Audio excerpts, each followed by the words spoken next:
2026ஆம் ஆண்டு ஈத் பெருநாள் தொழுகையை மசூதிகளில் மட்டுமே நடத்த அமீரகம் முடிவு செய்துள்ளதாக அமீரகத்தின் இஸ்லாமிய விவகாரங்கள் அறக்கட்டளை மற்றும் ஜகாத் பொது ஆணையம் அறிவித்துள்ளது.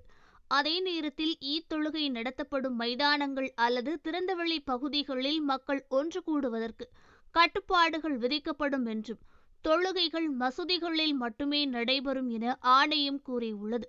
மேலும் மக்களின் பாதுகாப்பை உறுதி செய்வதற்காக நாடு எடுத்துள்ள நடவடிக்கைகளுடன் இந்த நடவடிக்கை ஒத்துப்போவதாக ஆணையம் கூறியுள்ளது.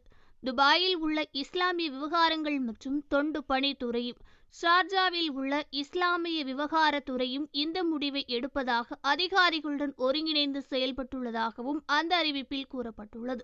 அத்துடன் தொழுபவர்களின் பாதுகாப்பை உறுதி செய்வதற்காக வழிகாட்டுதலை பின்பற்றி மசூதிகளில் ஈத் தொழுகையை நிறைவேற்ற அவர்கள் முன்கூட்டியே வருமாறு ஆணையம் வலியுறுத்தியுள்ளது.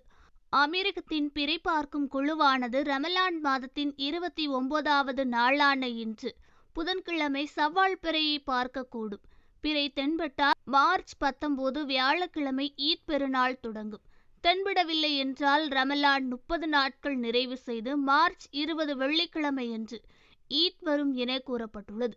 தற்போதைய வானியல் கணக்கீடுகளின்படி இந்த ஆண்டு ரமலான் முழு 30 நாட்களும் நீடிக்கும் என கணக்கிடப்பட்டுள்ளதாக கூறப்படுகிறது.